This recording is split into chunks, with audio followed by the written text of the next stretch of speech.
La brume est assez thématique, la Trois-Pistons, c'est beau, hein? Ça fait comme un festival en fumée, mais c'est de la brume.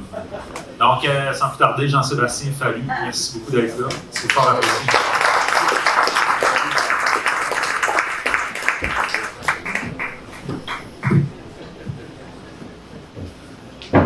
Merci Michael, merci d'organiser le festival, merci de l'invitation, effectivement, deuxième fois, ça me fait vraiment plaisir d'être là, puis d'avoir un contexte un peu, quasiment, je dirais, déjanté pour parler de cette question-là du cannabis et de sa légalisation, avec d'autres personnes super intéressantes comme François Olivier qui suit tout de suite après. Je voulais dire que les autres conférences, c'est ça, puis Lucie après moi.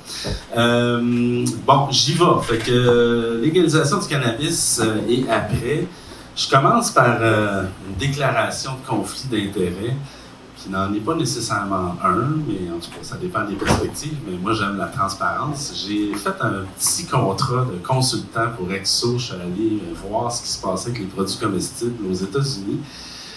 Puis, voilà, certains de mes collègues disent que c'est pas un conflit d'intérêts. Ça suscite beaucoup de réactions. C'est terminé, là. J'aurais pas accepté grand-chose d'autre que ça, mais j'ai accepté ça. Puis, moi aussi, je t'aurais pas collé, là. Ouais, c'est ça. Tu m'as dit que je pouvais faire ce que je voulais. Ça m'a déjà nuit, là. J'avais été proposé pour être sur le comité de vigilance pour surveiller l'application de la loi sur le cannabis. Puis à cause de ça, on n'a pas accepté ma candidature. Mais c'est pas grave. Mais bref, vous saurez que j'ai fait ça. Mais j'ai pas évalué de produits de Exo. J'ai juste été voir ce qui se faisait aux États-Unis. En fait, j'ai rencontré des gens à la fois de l'industrie, des militants contre le pot, pour le pot, des scientifiques, des gens de la santé publique à Los Angeles et à Denver pour parler de la question des produits comestibles. Puis je vais vous en parler plus tard parce que le bilan de la légalisation, c'est une chose, mais avec Michael, on avait aussi déterminé que je parlerais du projet de loi 2, le fameux projet de loi réactionnaire paternaliste du gouvernement Legault. Je vais m'en donner à cœur joie aujourd'hui, vous allez voir. Et de l'encadrement des produits comestibles, parce que ça s'en vient, et on n'en entend pas bien parler, mais ça s'en vient très bientôt. Et finir avec une partie sur prévention et réduction des méfaits. Fait que le bilan, pour commencer, j'ai choisi une photo de l'Apocalypse, parce que c'est vraiment ce que certains annonçaient. Puis je trouvais que ça introduisait bien la partie bilan. Je pense que la conclusion du bilan, je vous l'ai dit tout de suite, c'est qu'on peut pas vraiment dire grand-chose. On peut critiquer le marché, comment ça se produit, mais je veux dire, les impacts de la légalisation sur la société, sur les profils de consommation, sur les avantages, inconvénients, tout ça. On peut dire à peu près tout et son contraire. On peut trouver des données qui vont soutenir une position, puis des données qui vont soutenir une autre position. C'est d'ailleurs ce que me disait Jack Kerry, qui écrit le rapport, le plus récent rapport au Colorado. Il dit c'est bien trop tôt pour écrire quoi que ce soit sur la légalisation, mais il fallait le faire, c'est dans la loi. Mais il me disait il y a des données qui vont dans tous les sens, puis c'est vraiment très tôt pour faire un bilan définitif, sinon que effectivement il n'y a pas d'apocalypse. Là. Je pense que on peut constater que franchement au Québec, à part des fois là, dans les discours de certains politiciens, il n'y a rien d'apocalyptique. Donc voilà. Et quand je dis que certains parlaient d'apocalypse, là, c'est même pas exagéré. L'année passée, je vous ai parlé de certains députés, là c'est un pot pourri, là, fédéral, provincial, municipal, qui disaient que c'est une catastrophe partout où ça a été légalisé. Qu'il y a une génération qui va être hypothéquée mentalement. Que M. Gourde, là, je vais le pointer, là, j'aime pas ça, bon, qui disait en pleine chambre, là, ces gens, en parlant des consommateurs de pot, là, finissent trop souvent à la morgue. J'ai bien dit à la morgue. Et il a aussi dit l'apocalypse est à nos portes. Là. Ça, c'est citation. Là. Oui. Et un autre député conservateur disait aussi que ça va nuire aux investissements, donc à l'économie, parce qu'évidemment, c'est très risqué, le cannabis, et c'est dangereux, donc ça va faire fuir les investisseurs d'un pays aussi mauvais que le Canada.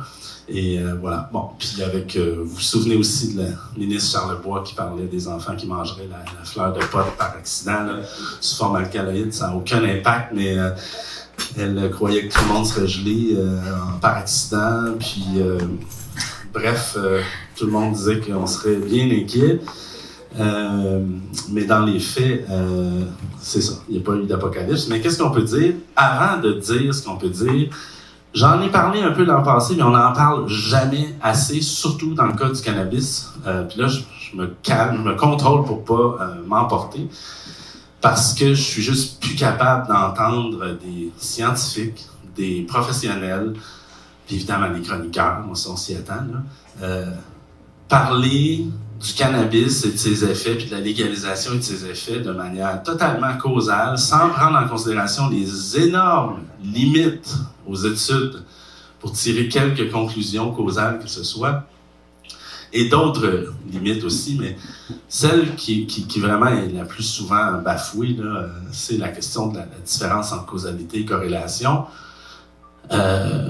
Puis j'en reviens pas qu'il faut le répéter, mais c'est de toute évidence, comme je le dis, il faut le répéter parce que c'est consternant le nombre de fois que j'entends des gens, puis même des scientifiques, attribuer des choses à la légalisation au cannabis de manière causale, sans gêne, alors qu'il y a plein d'inconnus. Puis j'aime toujours donner l'exemple du micro-ondes des divorces, là, parce que plus de 90% des divorces sont arrivés après l'avènement du micro-ondes. Hein? Donc c'est très dangereux, le micro-ondes. Ça détruit les familles, c'est évident. Hein? Mais j'ai entendu plein de psychiatres dans la dernière année dire 90% de mes clients fument du pot. So what? Qu'est-ce que ça dit sur une quelconque relation de causalité entre cannabis et problèmes de santé mentale? Ça dit absolument rien. Parce que on sait que des gens qui ont des problèmes de santé mentale ou ne serait-ce qu'une précarité au niveau de la santé mentale sont plus portés à s'automédicamenter en prenant du cannabis. On sait que le cannabis pourrait peut-être avoir des impacts au niveau de la santé mentale, surtout plus au niveau des psychoses, puis encore, ça prendrait une vulnérabilité, on pourrait en parler longuement, mais puis il y a aussi des facteurs antécédents, comme quelqu'un qui a eu une enfance difficile, qui était victime d'abus sexuels, physiques, de pauvreté, de traumatisme, est beaucoup plus propice d'avoir à la fois des problèmes de santé mentale et de consommer.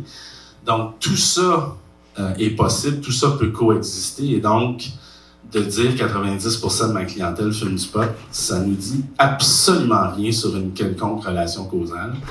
Et c'est déplorable de voir que des gens comme Dieu, c'est-à-dire des médecins spécialistes dans la société, dire des choses qui sont prises pour du cash par la population.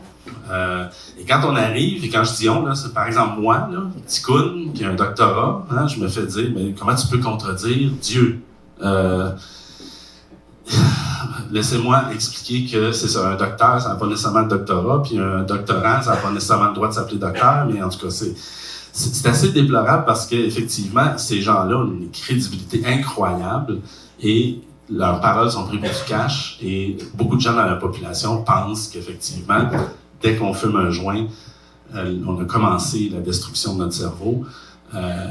Puis aussi même, j'ai entendu des gens dire « Tu fumes du pot, tu as 40% de chance d'avoir une psychose », parce que les psychiatres n'ont pas arrêté de dire qu'il y avait 40% plus de chances d'avoir une psychose, mais 40% plus de quoi de rare. Et là, j'arrive à la différence entre risque absolu et risque relatif.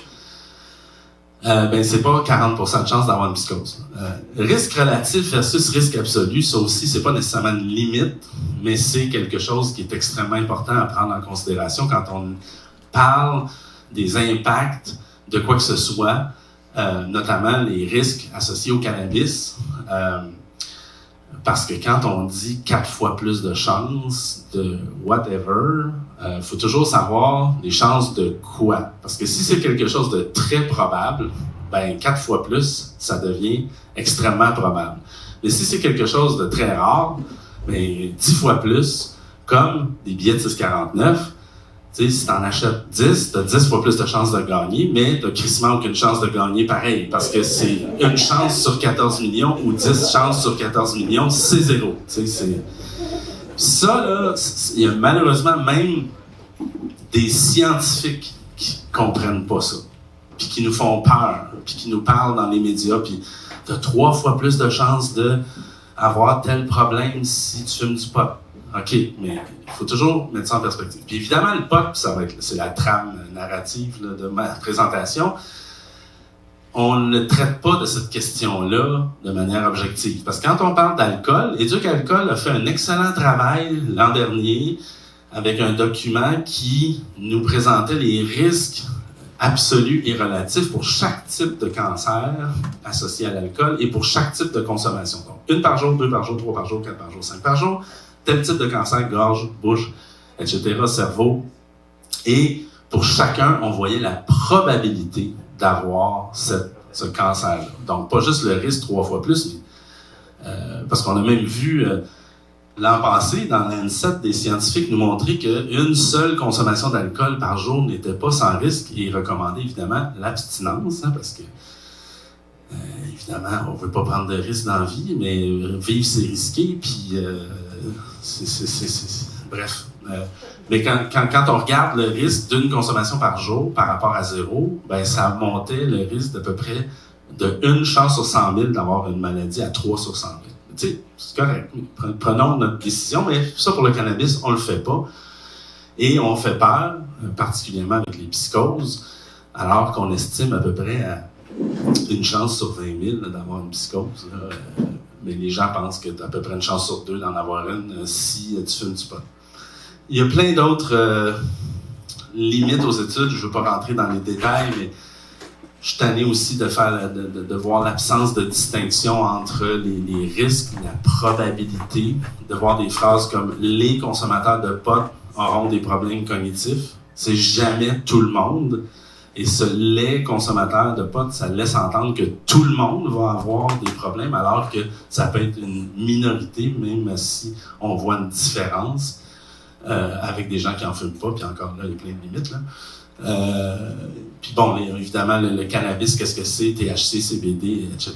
Les produits aussi, comme les métaux lourds, les moisissures, les pesticides, etc., qui sont associés, les engrais, qui sont associés dans certains cas à des problèmes neuronaux, des problèmes au niveau du cerveau. Donc, quand on regarde les consommateurs de cannabis, puis on fait des liens avec des problèmes cognitifs, est-ce que c'est vraiment le cannabis? Est-ce que c'est les taux de THC? Est-ce que c'est des produits qu'il y avait dedans? C'est difficile, et donc il y a beaucoup de recherches à refaire.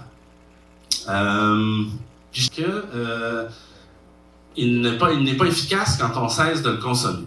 Depuis quand on évalue l'efficacité d'un médicament à ce qu'il soit efficace quand on ne le consomme pas?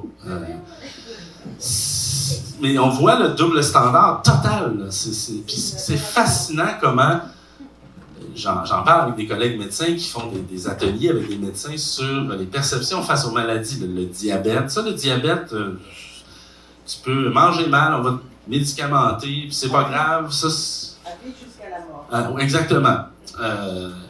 Mais donc, il y a des représentations, même dans la tête des médecins, évidemment, des maladies. Il y a des bonnes maladies, des moins bonnes maladies. Puis effectivement, la question de la dépendance aux drogues, c'est très, très, très mal vu dans la société, puis les médecins sont des membres de notre société.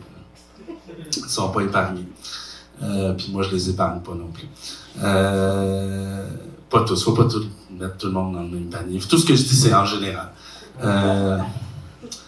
Puis,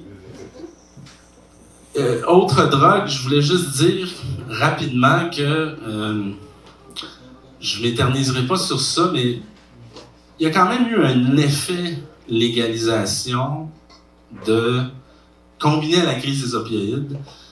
Le débat sur la légalisation du cannabis a jeté les bases argumentatives pour le débat sur la légalisation des autres drogues. Et ça, c'est quand même intéressant. Ça a aussi mis face à plusieurs, mais pas encore assez. Il faut encore le répéter, ça aussi, comme les limites des études, la totale incohérence entre l'alcool et le cannabis, là, à tout point de vue, mais aussi l'applicabilité des arguments pour la légalisation du cannabis à la légalisation d'autres drogues, comme les champignons magiques.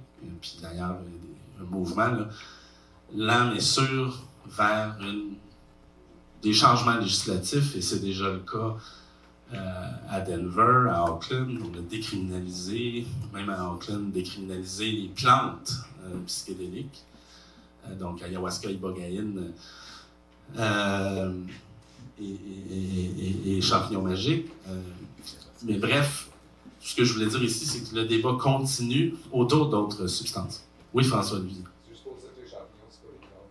Non, effectivement, oui, c'est vrai, c'est une autre sorte. J'ai appris ça, ma blonde m'a appris ça, il y a 3 sortes, là, il y a je me souviens plus, il y a trois sortes d'êtres vivants, là, puis les champignons, c'est une sorte à part. Merci du rappel. Avant, c'était dans la faune quand j'ai appris à l'école, mais plus maintenant. Donc, mais c'est ça, bref, on n'a pas fini d'en parler de légalisation puis de débattre la question de comment légaliser, encadrer,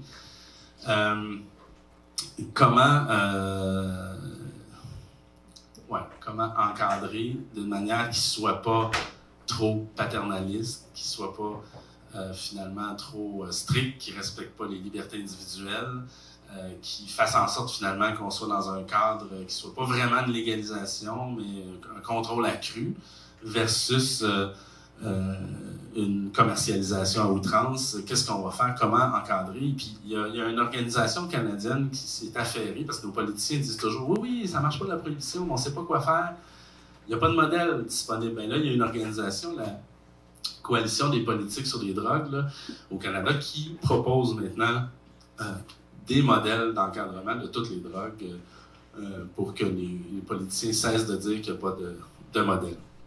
Sinon, dans le bilan, c'est assez fascinant de voir le comportement, j'arrive au projet de loi 2, mais de notre gouvernement, là, de la CAQ. On pourrait critiquer tous les partis, évidemment, pour toutes sortes de choses, mais la CAQ bat des records, surtout dans le cas du cannabis, mais dans d'autres cas aussi. J'ai jamais vu autant de projets de loi fondés sur d'autres choses que des données et qui ne respectent pas les lois en vigueur. Mais encore récemment, Legault disait, je l'ai noté, on me dit que c'est plus grave, en parlant des produits comestibles, on me dit que c'est plus grave que l'effet de la fumée. Alors, on voit que notre gouvernement est très bien informé.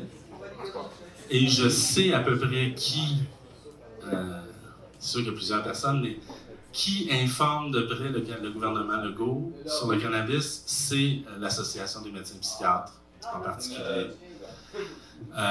C'est aussi des chercheurs connus pour ayant un agenda, disons, assez anti-cannabis. Et qui exagèrent toutes les limites là, des études tantôt, je vais même y revenir, là, qui exagèrent la portée de leurs études et qui utilisent un langage abusif quand ils parlent des résultats de leurs études. Oui? Moi, il y a un langage que j'aime pas, c'est le mot intoxication. Oui. Il y a le mot toxine, et quelle était la toxine? Je donne un exemple simple. Un enfant qui rentre à l'hôpital, intoxiqué, ouais. On le sort. 4 à 6 heures de temps, tu n'as pas besoin de garder intoxique-toi au restaurant et garder un café. Oui. Mais effectivement, les mots ont plusieurs sens, sont polysémiques et sont porteurs de sens et de biais, et il faut faire attention. Puis moi-même, et on parle aussi de surdose des fois, là, alors que c'est plus des empoisonnements, là, parce que je parle de cannabis, mais aussi d'opioïdes, avec du fentanyl. C'est une overdose ou c'est un empoisonnement parce qu'il y a quelque chose dedans, en tout cas. Mais effectivement, c'est un langage commun. Là, ça fait peur, le mot intoxiqué. Oui, tout à fait. Il était énervé, mais il n'était pas intoxiqué. Tout à fait. Puis il y a pas mal plus d'admissions aux urgences pour l'alcool, puis c'est pas mal plus grave, puis il ressort moins vite. On va descendre, non, juste pour les Tylenol, il y en a plus. Oui. Puis on n'en parle pas, l'augmentation de Tylenol chez les enfants. Non. Parce qu'effectivement, on est dans un stigma autour du cannabis, puis dans le sensationnalisme. Puis je parlais de l'alcool, là, j'aime toujours faire le comparatif. Je sais que c'est pas la même chose, mais encore hier, je me préparais à m'en venir, puis j'entends à Radio-Canada, là, il y avait une sommelière, puis elle parlait de vin, puis ça c'est parfait pour le spritz. Puis à chaque fois, je m'imagine qu'on parle de potes, là, puis c'est le scandale. Mais c'est assez fou. Puis le summum de ça, je sais pas si j'en ai parlé l'an passé, mais c'est les recettes pompettes, là. Je vais raconter cette anecdote-là parce que je l'aime. Là, j'ai un collègue au travail qui me dit « T'as-tu vu la parodie des recettes pompettes? » Je dis « C'est quoi les recettes pompettes? » Je connaissais pas. Il me dit ouais, « C'est une émission, mais il y a une parodie qui a été faite par Adib Al-Khalidi puis Martin Périsolo. Ça s'appelle « Les recettes à mettre. Va voir ça. » Je dis « Ah ouais, cool. Je m'en vais voir ça. » Je ris en tabarnak. C'est drôle. Si vous l'avez pas vu, allez voir ça. Là. Les recettes à mettre. Ils essayent de la poudre, de l'ecstasy, du crystal meth, puis ils font du craft dinner, puis c'est vraiment très drôle. Puis là, j'ai dit, je vais aller voir l'émission originale. Puis là, je vais voir les recettes pompettes, je tombe sur l'émission avec Xavier Dolan, puis là, je capote ben raide, je trouve pas ça drôle, mais pas en tout. Ils prennent, je pense que Xavier Dolan, il prend 14 shooters en 30 minutes. Puis c'est super drôle, puis je me rends compte que finalement, la parodie, c'est pas une parodie. C'est exactement la même affaire. C'est les recettes à mettre. Là, je me dis, hey, le monde qui écoute ça et qui défend ça, là, mais que le pot soit légal, là, j'aimerais bien ça avoir la face quand on va avoir des vedettes, aller fumer du pot, puis essayer un autre du Sativa, du Indica, puis à la télé, là, vénérer. Puis là, en plus, c'est même pas essayer, c'est surconsommé. C'est valorisé. Parce que je suis pas prude, là, c'est correct là, qu'on puisse prendre un peu de télé, de vin à télé. Mais là, c'est pas juste prendre un peu de vin, c'est surconsommer, c'est valoriser l'abus et la surconsommation. Puis là, j'ai écrit là, à ces gens-là, puis ils m'ont dit « Ouais, mais non, mais c'est dilué avec de l'eau. » Mais on sait pas. Ouais, mais le tournage, il dure 3 heures. On ne sait pas. C'est pire, c'est dilué avec de l'eau, finalement. Ouais. Il envoie un message. Ceci dit, il a quand même fait un jeu. Oui. Qui était vendu au public. Oui, effectivement. On peut juste le faire à la maison. C'est ça, oui. On vend même des balles de ping-pong puis des verres pour le beer pong dans les épiceries. Mais c'est ça, puis moi je m'inquiète jamais, c'est la même affaire pour les radios d'opinion, puis toutes les affaires de même. Je m'inquiète jamais parce qu'on me dit des fois, il y a juste à pas le faire, il y a juste à changer de poste. Mais je m'inquiète pas pour celui qui change de poste ou celui qui le fait pas, je m'inquiète pour le jeune, à risque, vulnérable, influençable, qui est influencé par ça. Bon, ok, je suis en train de sortir du sujet, mais pas tant que ça. En termes de bilan, je voulais rapidement, avant de passer au projet de loi 2 puis de pouvoir m'emporter un peu encore, parler de journalisme et cannabis. En fait, c'est la trame d'une lettre d'opinion que j'essaie de trouver le temps d'écrire parce que je suis plus capable du traitement médiatique du cannabis et de sa légalisation. Vraiment tanné. Puis je veux pas taper juste sur certains journalistes parce que c'est pas seulement de leur faute. Il y a un contexte. Premièrement, le journalisme se fait comme bien des affaires dans une usine à saucisses de production. T'as pas le temps, puis envoie vite, puis va vite. Puis...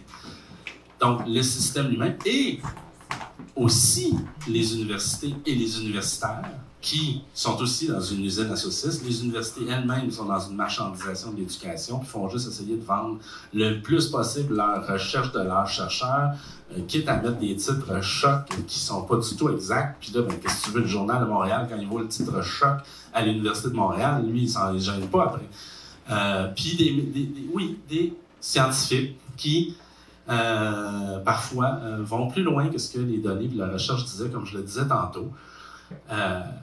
Puis voilà, c'était prévu et prévisible, mais la couverture médiatique du cannabis et de sa légalisation, ça laisse à désirer c'est ça. Pourtant, quand il s'agit d'autres sujets, souvent dans les médias, j'entends, et là, il ne faut pas confondre causalité avec corrélation, c'est pas la même chose. Mais dans le cas du cannabis, c'est drôle, mais cette chose-là qu'on sait, elle n'est plus là. Il y a beaucoup de généralisations abusives. du déterminisme, puis de la différence entre risque absolu et relatif, on n'en parle pas non plus. Puis ça nuit à la bonne information, évidemment, du public, puis au débat démocratique. Puis comme je l'ai dit, il y a plusieurs chercheurs professionnels qui n'aident pas, parce qu'ils font ça. Puis là, récemment, il est arrivé des exemples assez frappants, puis j'ai même osé nommer une collègue, parce que je suis plus capable, parce que ça fait plusieurs fois, je l'ai fait publiquement sur Facebook, je lui ai même écrit une lettre qui rentre dedans en tabarnak.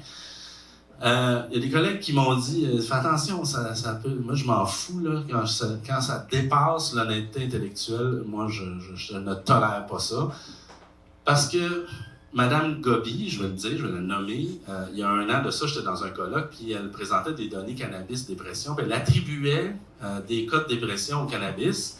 Et qu'à la fin, en respirant par le nez, j'ai demandé, en sachant très bien la réponse, comment elle faisait pour attribuer des cas de dépression au cannabis de manière causale. Puis évidemment, elle m'a dit « Je peux pas ». Ben non, ben arrête de dire ça, tu sais. Cet automne, ou ce printemps, je suis plus sûr, elle a sorti une méta-analyse sur le lien entre cannabis, puis dépression, puis suicide.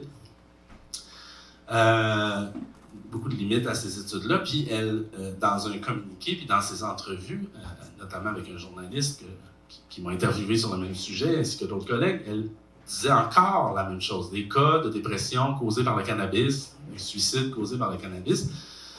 Le journaliste a demandé à d'autres gens, comme moi et d'autres, est-ce qu'on peut? Puis là, ben non. Puis là, il l'a rappelé. Comment ça, vous dites ça? Ah, ben on peut pas, c'est sûrement une erreur dans la traduction de l'anglais du communiqué de presse.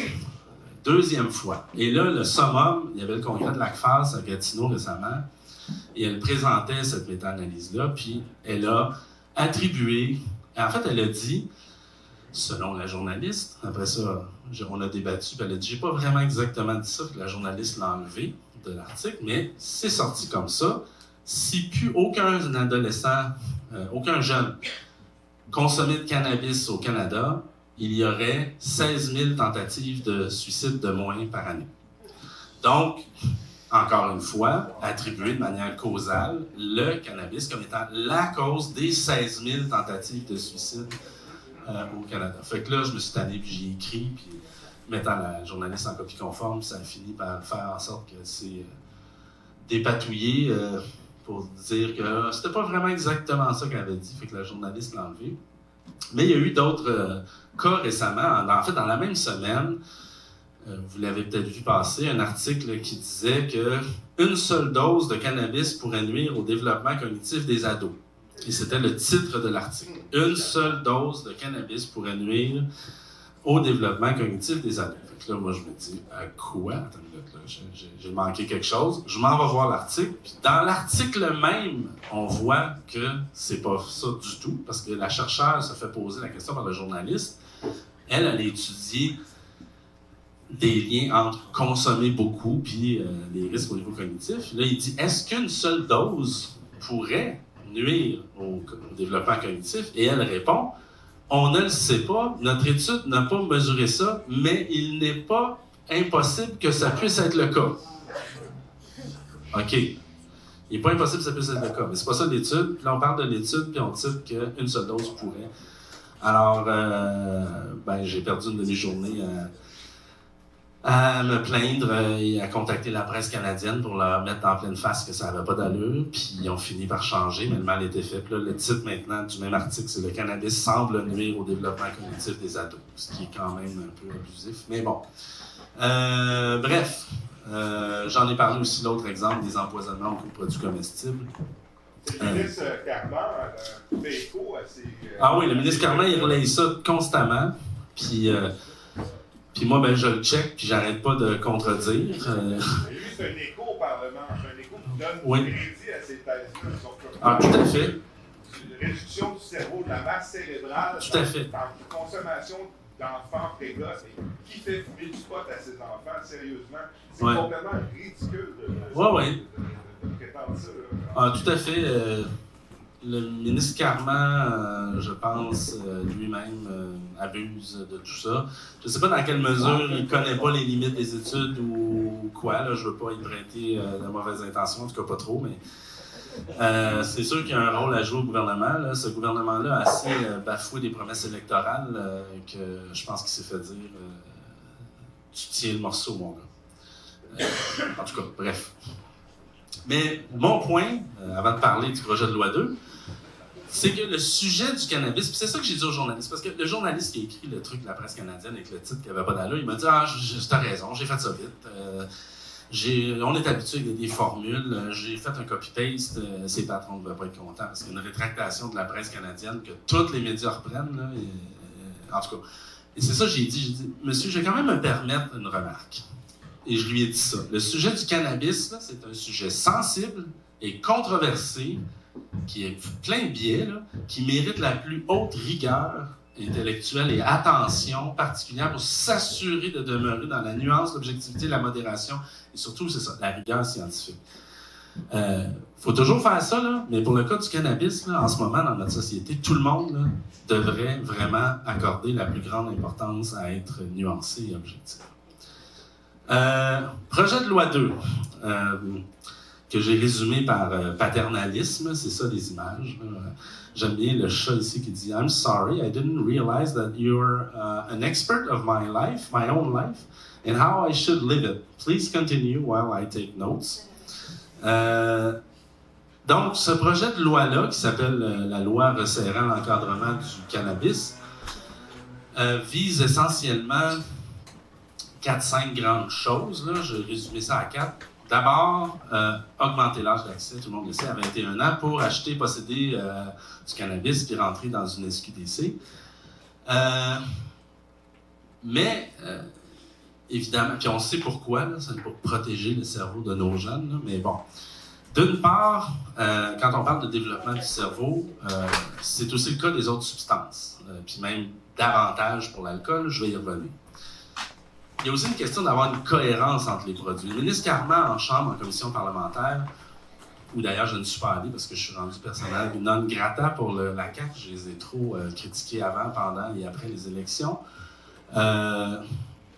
Le ministre Carman disait « Ah, mais la question de la cohérence, c'est pas nécessairement un bon argument parce que, regardez, il y a des gens qui ont un permis de conduire à 16 ans, puis c'est risqué, fait que l'âge, c'est pas toujours pareil. » Mais regarde, peux-tu comparer des comparables? Quand on parle de cohérence, on parle notamment avec l'alcool et le tabac.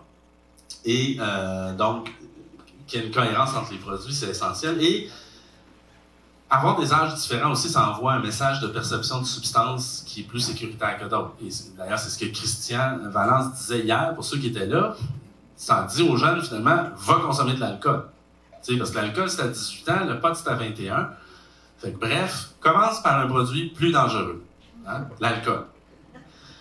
Je sais qu'il y a des facteurs culturels qui expliquent ça, d'un point de vue de conséquences potentielles pour la santé, de manière populationnelle. Évidemment qu'il y a des jeunes qui sont peut-être mieux de ne pas toucher au pot, mais d'un point de vue populationnel, s'il y a moins de jeunes qui prennent de l'alcool puis plus qui prennent du pot à la place, c'est bon.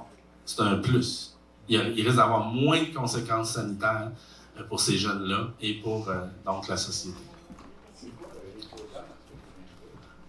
C'est quoi un lien causal dans ce que j'ai dit? Ben, c'est pas un lien causal, c'est... Ouais, j'ai dit c'est un plus, ça risque d'être un plus. Je vais dire ça comme ça. Mais je te dirais que la documentation des effets néfastes de l'alcool potentiel là, est quand même assez convaincante. Disons-le comme ça, parce que c'est comme le lien entre tabac et cancer des poumons. Il n'y a pas d'études expérimentales, donc on ne peut pas affirmer hors de tout doute que le tabac fumé cause le cancer des poumons. On ne peut pas. Mais il n'y a pas grand monde qui s'oppose à cette idée reçue-là parce qu'il y a tellement d'études de relations dose-effet, de modèles animaux, de théories derrière qu'on finit par admettre un peu presque. Mais c'est jamais total, effectivement. C'est parce que moi, comme je veux répéter ça, que ça serait mieux que des films, il faut avoir des bons arguments. Ben, il faut juste ajouter, selon toutes les connaissances, l'état actuel des connaissances scientifiques nous pousse à croire qu'il serait préférable que... C'est ça. Justement, ce que dit la science par rapport aux 21 ans, et là, je me souviens pas si j'ai raconté cette anecdote-là l'an passé, mais comme bien des choses comme corrélation-causalité, faut répéter, fait que je vais le faire, surtout que c'est d'actualité, si je l'ai dit, mais j'aime bien raconter l'anecdote de quand j'ai assisté à un congrès en médecine des addictions et où un de mes collègues du Centre de toxicomanie et de santé mentale présentait les directives canadiennes de consommation à risque réduit de cannabis. Là, je vais terminer tantôt avec ça. Et où ils disent là-dedans qu'il vaut mieux attendre le plus longtemps possible avant de commencer à consommer du cannabis. C'est un des conseils qu'on peut donner à des gens qui veulent consommer, c'est d'attendre le plus tard possible avant de commencer. Bon. Et là, à la fin de la conférence, il y a un médecin qui dit « Mais pourquoi dans vos recommandations, vous n'avez pas dit d'attendre au moins jusqu'à 25 ans? » Fait que voici sa réponse, c'est « On a été le plus loin possible que la science nous permet d'aller, puis la science ne permet pas de trancher un âge de sécurité. » Il n'y a pas d'âge de sécurité, en fait. Et le mieux, c'est d'attendre le plus longtemps possible, idéalement 75 ans. Il a dit ça pour vrai. Ah, mais il blaguait, là. Mais en même temps, il a dit « But I'm not kidding. » Ah non, c'est pas là qu'il a dit « I'm not kidding ». Non, mais il disait 75 ans dans le sens que plus c'est jeune, plus c'est risqué, selon l'état des connaissances scientifiques actuelles. Mais il a dit, dans notre étude scientifique publiée dans l'American Journal of Public Health, on a dit idéalement au moins 16 ans. Pourquoi 16 ans? Ben parce que les études actuellement scientifiques qui regardent le lien entre l'âge d'initiation puis de potentielles conséquences au niveau cognitif sont pas mal plus consensuelles, trouvent davantage un lien quand l'initiation, c'est avant, à 16 ans et moins. À partir d'un âge d'initiation à 17-18 ans, puis je sais, on parle de théorie du développement du cerveau, mais ça, c'est de la théorie. Les données, là, ce qu'on a, les études qui regardent l'initiation après 16 ans, sont contradictoires. Des fois, voient un lien, des fois, n'en voient pas. Donc, tout l'argumentaire là, de 25 ans, puis le cerveau, là, ça repose sur pas grand-chose. Et même notre gouvernement, dans les campagnes, nous dit le cerveau, tu sais, les maudites publicités là, qui exagèrent, puis après ça, non, mais le cannabis peut nuire au développement de ton cerveau jusqu'à 25 ans. Même cette phrase-là est fausse en soi-même, en elle-même. Oui? Moi, ce que je voudrais savoir, parce que je n'ai pas trouvé de ces affaires-là, mais quand on parle de développement cognitif, oui. Quels sont effectivement les symptômes cognitifs dont on parle oui, qui peuvent être sujet à ça? Très bonne question. On parle de mémoire de travail, on parle de fonctions exécutives du type planification, organisation de la pensée, mais c'est important de dire, encore une fois, peut-être la question de l'ampleur des conséquences, pas juste il y en a, mais quand on regarde les différences, puis pour les adultes, en tout cas, ça a été démontré comme étant réversible, ces différences-là, et on dénote sur des tests neuropsy des différences, mais minimes. Ça rend pas ces gens-là dysfonctionnels légumes. Là. Les gens peuvent occuper un emploi. C'est juste que sur ces tests-là, on dénote une petite sous-performance sur ces aspects-là. Et est-ce que, d'une autre façon, il y a eu des tests qui ont démontré qu'effectivement la prise de cannabis augmenter. Pouvait augmenter ben non, parce qu'on sait... l'esprit créatif? Ah oui. Oui, effectivement, ça a été étudié. Très peu d'aspects positifs ont été étudiés, mais la créativité, oui.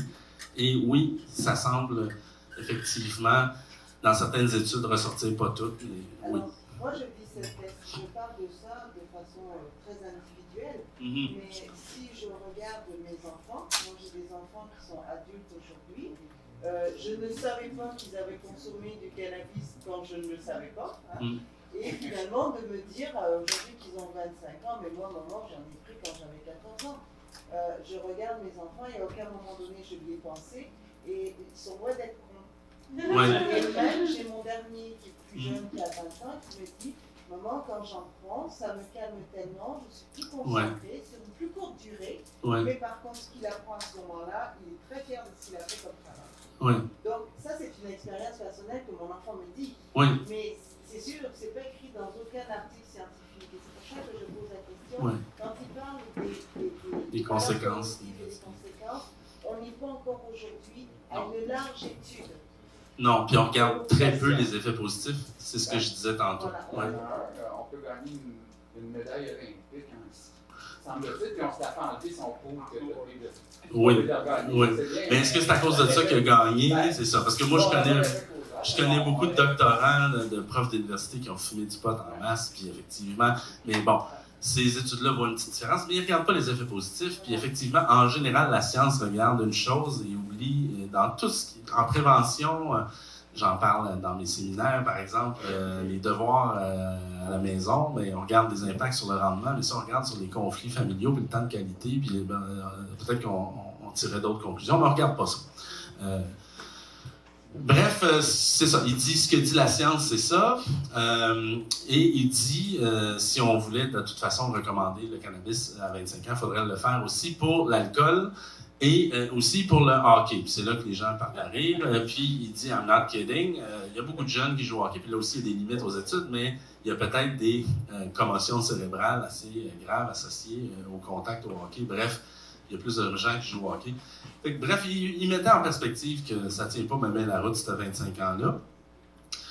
J'aime toujours aussi parler de la question de l'âge de maturité. C'est assez étonnant qu'à 18 ans, il n'y a plus d'autorité parentale. On peut prendre des décisions sur toutes sortes de choses risquées dans notre vie, mais pas pour le pot.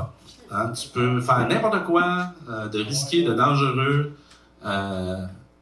Tu es assez mature pour même décider de prendre de l'alcool, qui est plus dangereux que le pot, mais le pot, ça, non, t'as pas la maturité. Tu sais, ça n'a pas de bon sens. Et je m'excuse de t'interrompre encore, mais par rapport à ça, que le hockey peut effectivement, comme le football, le hockey, altérer le cerveau, mais il y a quand même des études scientifiques aujourd'hui qui montrent que la prise de CBD ou de THC va finalement aider à la... Oui, on boucle la boucle.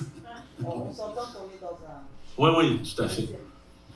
Je voulais aussi dire que le barreau dit que ça risque d'être contesté devant les tribunaux pour discrimination en fonction de l'âge. Puis, ne serait-ce que par pragmatisme et prévention, monter à 21 ans, ça n'a aucun bon sens. C'est pas en laissant les jeunes dans le marché illégal, dans l'obscurité, avec des produits non contrôlés, puis on n'en parle pas, puis en cachette, puis on leur donne l'étiquette, qu'on va les aider. Et d'ailleurs, je suis assez content parce que des fois, je ramenais ça parce que le sénateur Nolin, au début des années 2000, parlait de 16 ans.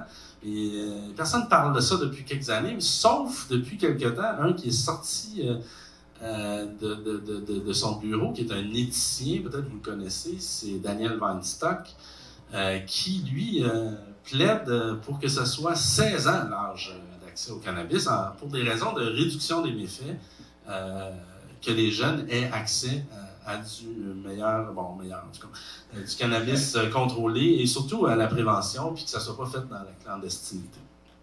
Là, je vois l'heure qui file, j'avance. Les lieux de consommation, ça aussi, autre connerie.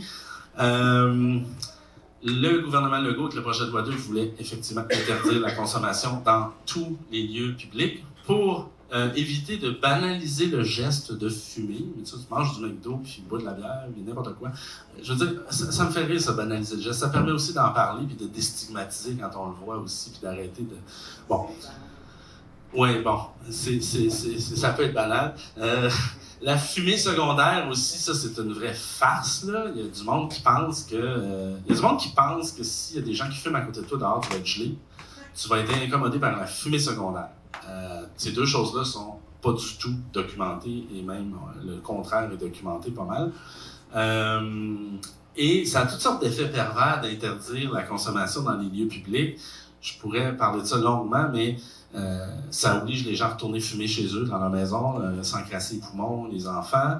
Il y a plein de locataires, évidemment, qui ne peuvent pas. Ça entraîne toutes sortes de discrimination et de judiciarisation, particulièrement en milieu urbain, et ça favorise la consommation cachée. J'ai pas beaucoup de temps pour tout ce qui me reste à aborder, mais il y a des gens qui disent c'est comme l'alcool, on devrait l'interdire, c'est intoxique, mais le cannabis, c'est pas de l'alcool du tout. Premièrement, ça pacifie plus que ça fait comme l'alcool. L'alcool, on peut en consommer partout. Il n'y a pas de locataires à qui on interdit la consommation chez eux. Il y a des bars, il y a des restaurants, mais le cannabis, il y a à peu près nulle part. Là, à un moment donné, le gouvernement Legault a fini par presque entendre raison à la toute fin des travaux parlementaires, a accepté un amendement. Parce que là, il s'est fait dire, ça marche pas, dude, là. Il y a un produit légal, puis tu as du monde comme à Montréal, là, qui a la moitié de la population qui n'ont aucun endroit pour le consommer. Ça marche pas. Qu'est-ce que tu vas faire? Tu penses-tu que les gens vont arrêter de fumer? Bon, blablabla. Fait que là, ils ont accepté un amendement qui, maintenant, autorise la consommation dans des parcs, dans les municipalités qui auront adopté des règlements à cet effet. Donc, mais pas dans les festivals. Ils ont aussi ajouté pas dans les festivals. Donc, le projet de loi n'est pas encore adopté, mais les risques de l'être sont majoritaires. Puis, tout ça a été effectivement adopté là, de principe. En fait, les travaux parlementaires sont terminés, ça va aller en chambre. Mais bref, ça va être encore le chaos. Pas le chaos, mais ça veut dire que il va y avoir plein d'endroits, plein de villes où il n'y a pas d'endroit pour consommer. Puis dans certaines villes plus progressistes, mais je reprends la caricature de Chapelot, mais on va avoir des parcs de poteux à côté des parcs de chiens. Petite enclave, là. Ouais. La fameuse aussi, l'article qui resserre le règlement sur la disposition des points de vente des SQDC. Là, maintenant, dans le projet de loi 2, c'est à plus de 250 mètres d'une université et d'un cégep, en plus de ce qui était déjà là pour les établissements secondaires, les primaires et les CPE et tout ça. 150 mètres pour Montréal. Ce qui fait que la SQDC qui était prévue pour être Berry-Sainte-Catherine n'ouvre pas ses portes parce qu'elle est à côté de l'UQAM. Puis là, ben, évidemment, c'est complètement loufoque parce que les étudiants de l'UQAM, je veux dire, le pote, il est dans l'UQAM, il est là sur la rue, mais il ne faut pas une SQDC. C'est vraiment du paternalisme, du puritanisme complètement déconnecté du pragmatisme qu'on a besoin dans un sujet comme celui-là. Puis quand les jeunes disent « Ah ah, ça marche pas la légalisation », bien c'est sûr qu'avec des projets de loi à la con même, ça peut pas marcher. On est tous bien de rester dans la prohibition tant qu'à ça. Déjà que je vous dirais que la loi qui est en vigueur actuellement me paraît déjà trop prudente. Je parle au provincial. On pourrait débattre longtemps, là, Hugo, on pourrait en parler, là, pseudo-légalisation fédérale, l'oligopole, qualité des produits, microproduction, autoproduction, bref. Mais quand même, si au moins on avait l'état de la situation actuelle, puis peut-être moins sévère, mais là on s'en va de l'autre bord avec la CAQ, encore finalement vers la prohibition, même dans certains cas pire qu'avant. Si ça marche pas, ben regardez, pointez les bonnes personnes. Et dernière chose aussi, on veut interdire la possession de cannabis dans les établissements collégiaux et universitaires, ainsi que dans les résidences. Tout ça va être contesté devant les tribunaux, ça n'a aucun bon sens, là. C'est un milieu de vie, c'est chez vous. T'es adulte, t'as le droit d'avoir le produit, mais t'as pas le droit d'en avoir chez vous parce que t'es dans une résidence d'une université. Oh mon Dieu, c'est donc l'enfer. Dis-moi pas que t'as du pot sur toi, maudit criminel. Bref. Mais tu peux avoir de l'alcool, évidemment, toujours. Je voulais vous parler, avant de parler de prévention et de réduction des méfaits, je voulais vous parler de produits comestibles. Rapidement, ça s'en vient avec les extraits aussi de ce que j'ai vu et lu et entendu au Colorado, aux États-Unis jusqu'ici. Il y a des leçons, disons, qui ont été tirées. C'est sûr que le Colorado en particulier, c'est un référendum qui a amené la légalisation. Tout était beaucoup plus rapide que les politiciens. La santé publique, en fait, était à la remorque et réagissait toujours après coup. Fait, c'est pour ça aussi qu'il n'y en avait pas d'encadrement, puis qu'il y a eu effectivement des problèmes objectifs, là. Des consommations involontaires, des consommations de doses substantielles, des admissions aux urgences, des consommations par des animaux, etc. La population n'était pas informée sur les produits comestibles, leur délai d'action, la durée d'action, leurs effets. Donc, ça a entraîné toutes sortes, effectivement, de problèmes. Puis, contrairement aux fleurs, il y avait très peu de consommateurs préalablement, là, des gens qui connaissaient ces produits-là. Puis les nouveaux consommateurs, eux autres, ne connaissaient pas du tout, évidemment. Il y a eu des enjeux de standardisation des produits. Au début, il y avait des jujubes qu'on prenait, puis on shootait du THC dessus en spray. Fait que la dose, ça variait pas mal.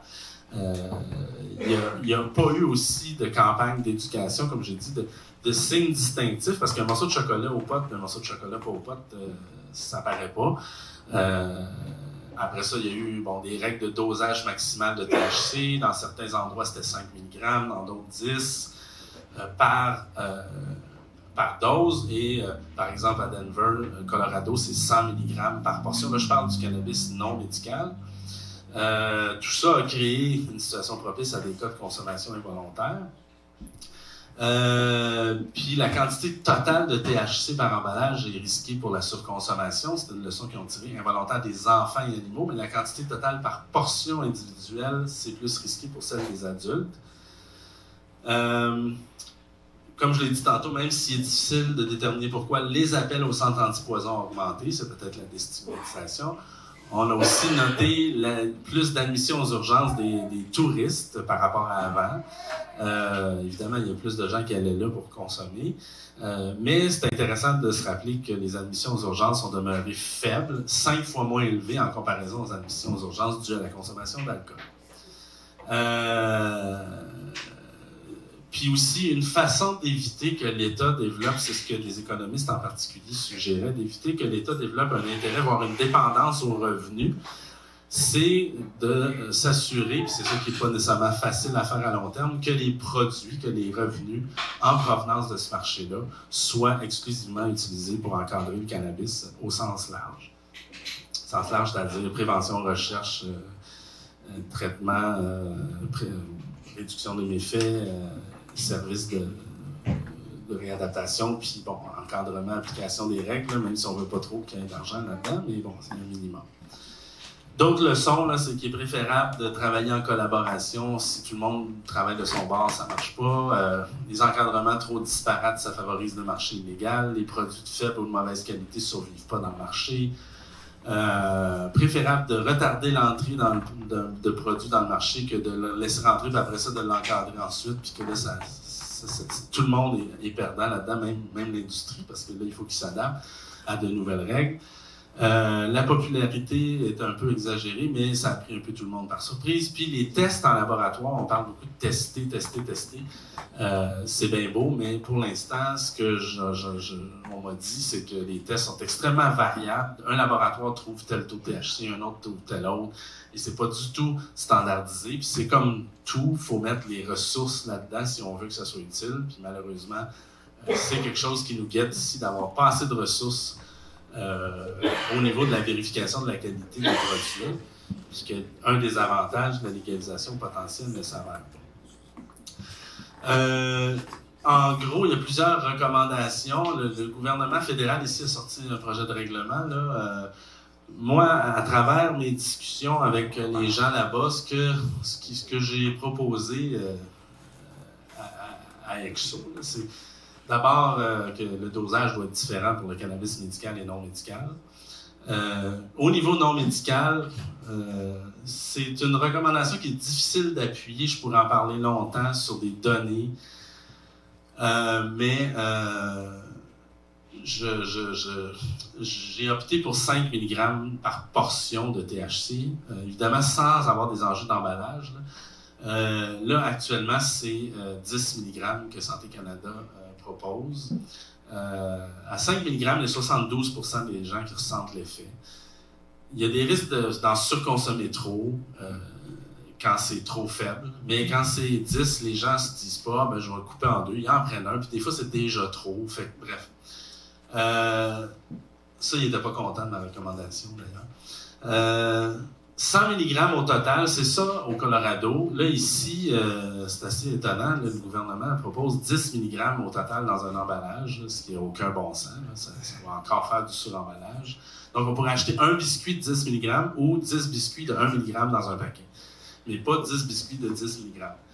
J'espère que ça va changer, mais ça n'a pas de bon sens. Maximum de variation de 15%, parce que le THC peut varier dans les produits.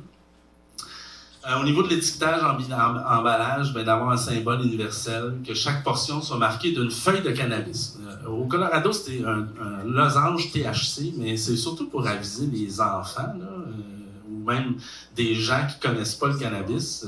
Pas surtout, mais entre autres. Puis une chose THC, ça dit peut-être pas grand-chose. Une feuille de pot, ça dit quelque chose à tout le monde, mais évidemment, elle est interdite, fait que on peut pas, j'imagine. Qu'on indique évidemment la quantité de THC, CBD, des emballages résistants aux enfants, mais bon, pour les produits comestibles, parce que pour la fleur, ça n'a aucune importance, là. C'est même un peu niaiseux, mais pas aux personnes âgées. Il y a eu des enjeux au Colorado, et c'était tellement difficile à ouvrir qu'il y avait plein de personnes âgées qui n'étaient pas capables d'ouvrir les produits. Donc maintenant, dans les règlements, il faut que les personnes âgées soient capables, mais pas les enfants. Là. C'est comme ça qu'ils évaluent les emballages. Avertir que le temps d'action peut prendre jusqu'à 2 heures. Interdire les emballages attrayants pour les mineurs. Bon, c'est pas tout le temps facile à définir, mais interdire des produits comestibles qui ont une apparence semblable à des marques, à des caractéristiques d'autres friandises de collation. Produits cuisinés, breuvages commercialisés, là, par exemple, qui aurait l'air d'un Coke, là, pour peut-être pas glorifier non plus, puis tromper le consommateur. Au niveau de la mise en marché, ben, je pense que ça peut être une bonne idée, mais là, il y a des débats à avoir. Mais peut-être pour commencer, en tout cas, interdire les produits croisés, là, cannabis et caféine. Ceux qui ont l'air... Au Colorado, au début, c'était n'importe quoi. Ils ont ensuite interdit tout ce qui ressemblait à un humain, un animal et un fruit, pour éviter que les enfants soient attirés, mais bon. Puis, lorsque possible, il y a des gens qui disaient ça. Quand c'est possible, évidemment, en respect des lois de publicité, mais d'utiliser la mise en marché comme un outil éducatif, parce que les messages de santé publique sont moins sexy que la mise en marché, mais bon. On devrait autoriser la consommation de produits comestibles partout. Parce que de toute façon, essayez-moi d'empêcher ça. Bonne chance. Voilà, c'est aussi simple que ça. Parce qu'une loi qui n'est pas capable d'appliquer, tout ça va être pas de l'avoir, là. Autoriser des établissements d'usage de produits comestibles où il n'y aurait pas de distribution ni d'alcool, c'est une opportunité de rejoindre les consommateurs, difficile à rejoindre autrement, changer les normes autour de la culture de la consommation, puis conduite avec les capacités affaiblies, puis rendre les services de transport accessibles. Puis évidemment, en terminant, au niveau de l'éducation, prévention, réduction des méfaits, c'est probablement là qu'il y a le plus de choses à faire et qui est probablement la seule place où on a vraiment une prise, pas vrai, il y a d'autres choses, mais dans un contexte néolibéral, capitaliste, d'économie, puis à long terme, ça risque de glisser vers ça, là, on ne va pas se compter des menteries. Ben, l'éducation, la prévention, la réduction des méfaits reste un outil là, qui est probablement le plus efficace pour la santé publique. Donc, mener des campagnes d'éducation, de prévention, s'adressant aux consommateurs, à toute la population, faire ça avant, sur l'entreposage sécuritaire. Là, je pourrais rentrer dans les détails, là, mais on manque un peu de temps. Les délais d'action, la durée, l'entreposage, c'est ça. Avant l'entrée en vigueur. D'ailleurs, je trouve ça assez déplorable que notre gouvernement actuellement soit sur le maudit projet de loi 2, à pelleter des nuages inutilement pendant que le cannabis comestible s'en vient, puis on fait rien pour ça. C'est de ça qu'on devrait s'occuper en ce moment, là. Exiger que tous les produits comportent des informations sur l'usage sécuritaire, mettre en place une campagne d'éducation sur les produits comestibles, adopter une approche de réduction des méfaits pour chapeauter tout l'encadrement des produits, et l'éducation et la prévention, je vais y arriver tout de suite après. Puis former le personnel de santé et les services sociaux à interagir avec les personnes, les jeunes, les femmes enceintes sans les stigmatiser, parce que ça aide pas la stigmatisation. Je l'ai dit tantôt, Santé Canada a adopté des règles, je l'ai pas mal dit, une équivalence de cannabis séché serait indiquée sur les produits, fait qu'on s'en va vers ça. Mais effectivement, 10 mg par unité ou emballage, là, c'est un peu surprenant comme règlement. Le temps file, je termine avec la réduction des méfaits, prévention, puis je voulais parler de ça, je manque un peu de temps, mais si ce n'est pour dire qu'il existe tout un spectre de consommation de drogue, de cannabis et de whatever. On parle beaucoup dans le cas du cannabis des consommateurs, des mauvaises personnes, puis je caricature, puis des abstinents, des bonnes personnes. Mais dans les faits, il y a tout un spectre. Il y a des gens qui ont des problèmes, il y en a qui n'ont pas de problème, puis il y en a qui ont un usage bénéfique. Puis il faut s'adresser dans la prévention, dans la sensibilisation à toutes ces personnes-là, pas juste à ceux qui ne consomment pas, puis qu'on veut faire peur de ne pas consommer, puis à ceux qui consomment pour leur dire d'arrêter. Je pense que une des premières choses qui devrait être faite aussi, c'est de parler de la loi de l'effet, c'est-à-dire que l'effet d'une consommation de cannabis, c'est pas pareil pour tout le monde. C'est pas pareil d'un produit à l'autre, d'un contexte à l'autre. Et il y a plusieurs facteurs qui jouent sur l'effet des drogues et du cannabis en particulier, puis que, dans le fond, on peut des fois éviter la consommation dans certains contextes, à certains moments, ou agir sur certains de ces paramètres-là. Je n'ai pas le temps de rentrer dans les détails, mais ça devrait, faire partie d'une éducation générale, parce que nous sommes tous drogués à l'alcool, aux médicaments, ou au cannabis, ou aux drogues. Sinon, dans notre vie, là, sinon on connaît du monde qui le sont, donc on devrait tous savoir comment éviter les effets désagréables des substances. Je passe rapidement là-dessus. En prévention, malheureusement, les approches populaires, mais c'est de même dans d'autres domaines, les approches populaires sont inefficaces, les approches efficaces sont politiquement impossibles. C'est une citation d'un collègue là, dans le domaine de l'épidémiologie de l'alcool qui disait ça il y a un bon moment, mais c'est encore d'actualité. C'est peut-être un peu moins vrai, mais c'est assez déplorable de voir notre gouvernement faire des campagnes, mettre de l'argent pour faire de la prévention et de la sensibilisation, mais puis là, il y a des nuances à apporter. Là. Il y a quand même de l'argent qui va dans les organismes communautaires qui font de la prévention très bonne dans les écoles, tout ça.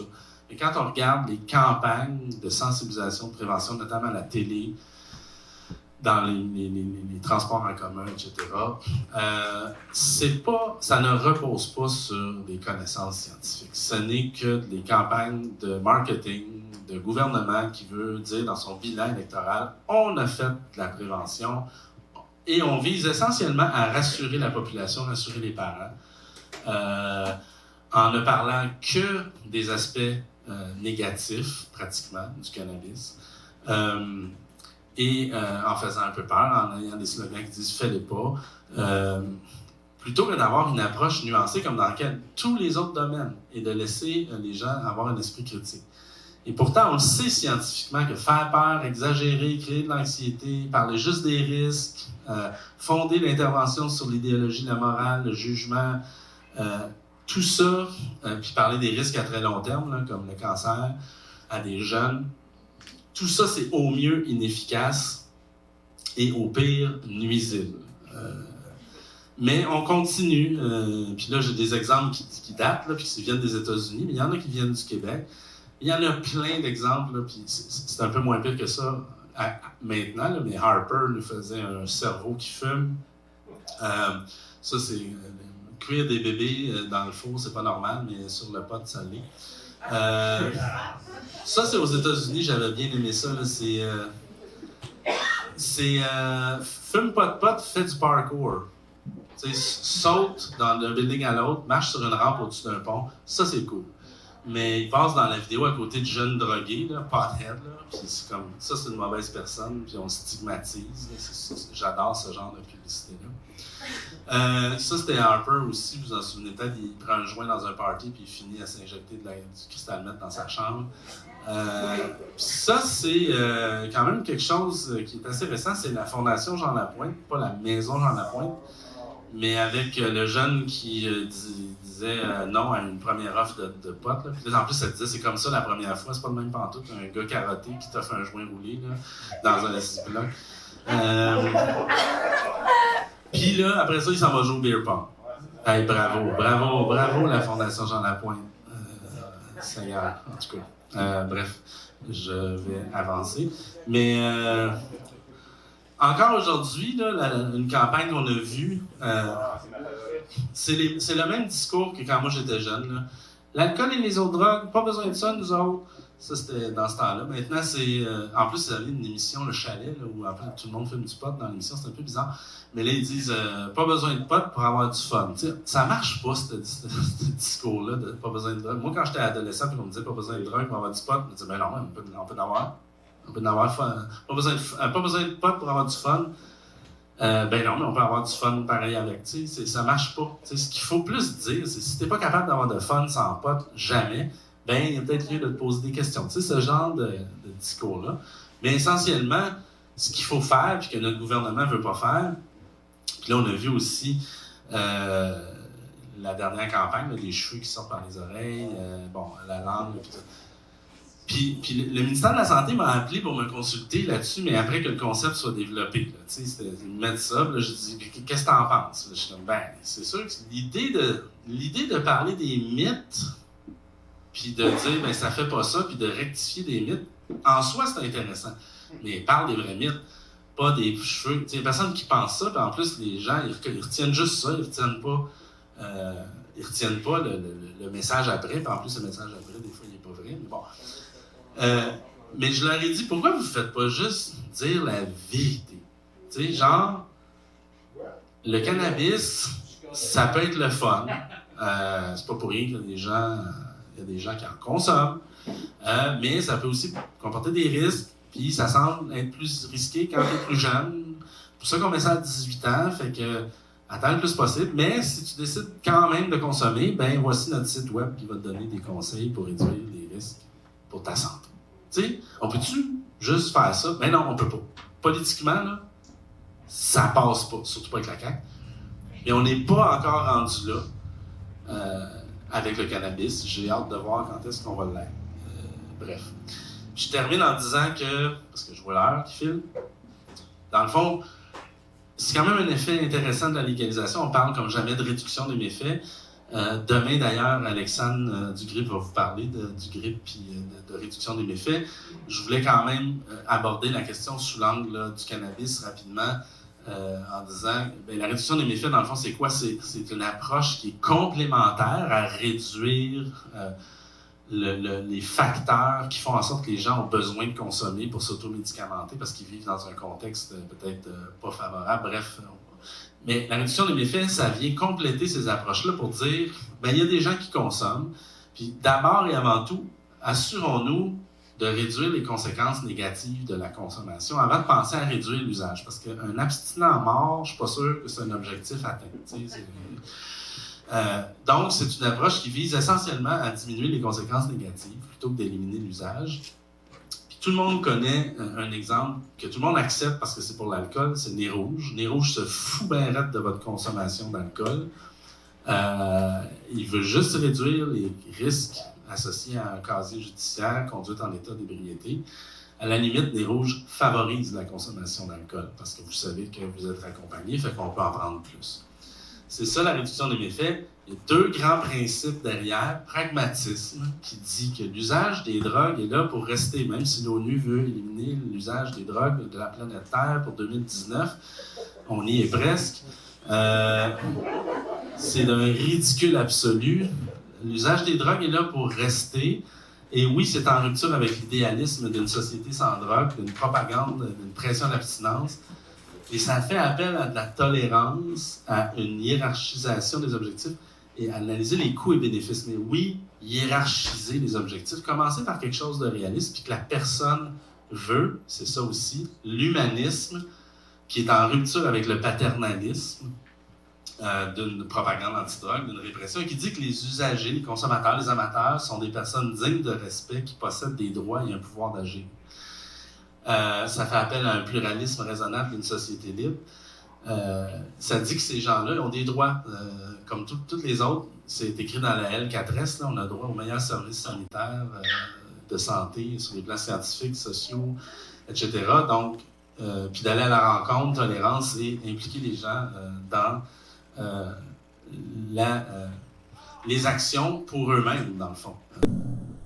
Et d'aller à leur rythme. De vouloir imposer à quelqu'un quelconque objectif, ça marche juste pas.